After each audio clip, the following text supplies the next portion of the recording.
سلامونه د سبا نیوز کتونکو د نن ورځې تازه او مهمو خبرونو ته ښه راغلی. د وروستیو راپورونو له مخې د حماس ډلې او اسرایلو ترمنځ د اوربند په ترڅ کې د یرغمل شویو کسانو تبادله شوې ده. په دې تبادله کې حماس 3 اسرایلي ښځې خوشي کړي دي. یوه 24 کلنه ده چې نوم یې رومي ګوند دی، بله 27 کلنه ده چې نوم یې ایمي ډماري دی، او بله 11 کلنه ده چې نوم یې سټیم بریچر دی. دوی د سره صلیب ادارې په مرسته اسرایلو ته سپارل شوي دي. په دې تبادله کې اسرایل هم یو شمېر فلسطیني بندیان خوشي کړي دي. د راپورونو له مخې په دې تبادله کې 19 فلسطینیان چې 24 ښځې او 15 تنکي ځوانان دي شامل دي. د اوربند او یرغمل شویو کسانو د تبادلې په اړه خبرې اترې د قطر په منځګړیتوب باندې شوي دي. د دې هوکړې له مخې حماس ژمنه کړې ده چې 50 یرغمل شوي کسان به په 4 ورځو کې خوشي کړي، او په بدل کې به اسرایل 150 فلسطینیان خوشي کړي چې ډېرې ښځې او ماشومان دي.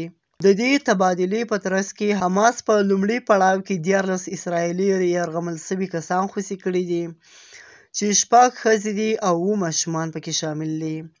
همدارنګه 12 تایلنډي وګړي هم خوشي کړي دي. د اوربند او یرغمل شوي کسانو د تبادلې په اړه خبرې اترې دوام لري، او تمه ده چې په راتلونکو ورځو کې به نور یرغمل شوي کسان هم خوشي شي. د راپورونو له مخې د یرغمل شوي اسرایلي ښځې د 2025 کال د جنوري په 23 د اوربند په ترڅ کې خوشي شوي دي. دا د حماس او اسرایلو ترمنځ د خبرو اترو یوه برخه وه چې د قطر په منځګړیتوب ترسره شوله. په دې تبادله کې دواړو لورو ته بندیان خوشي کړل شول، او تمه ده چې نور یرغمل شوي کسان هم په راتلونکو ورځو کې خوشي کړي. د اسرایل او حماس ترمنځ د اوربند لومړنۍ مرحله شپږمه اونۍ دوام کوي چې د جنوري له 19 څخه پیل شوې ده. په دې موده کې به د دواړو خواوو د یرغمل شوي کسانو د تبادلې او بشپړې مرستو په اړه اقدامات ترسره کیږي. په دې 6 اونیز اوربند په ترڅ کې به دایمي اوربند ته د رسیدو لپاره خبرې اترې هم پیل کیږي چې هدف یې په غزا کې د جګړې دایمي پای ته رسول دي. د اوربند د دې مرحلې په جریان کې حماس په 33 اسرایلي یرغمل شوي کسان خوشي کړي چې ښځې، ماشومان، ناروغان او ټپیان به پکې شامل وي. په بدل کې اسرایل به د هر خوشي شوي اسرایلي په بدل کې به 13 څخه تر 50 پورې فلسطیني بندیان خوشي کړي چې ښځې او ماشومان به لومړیتوب لري.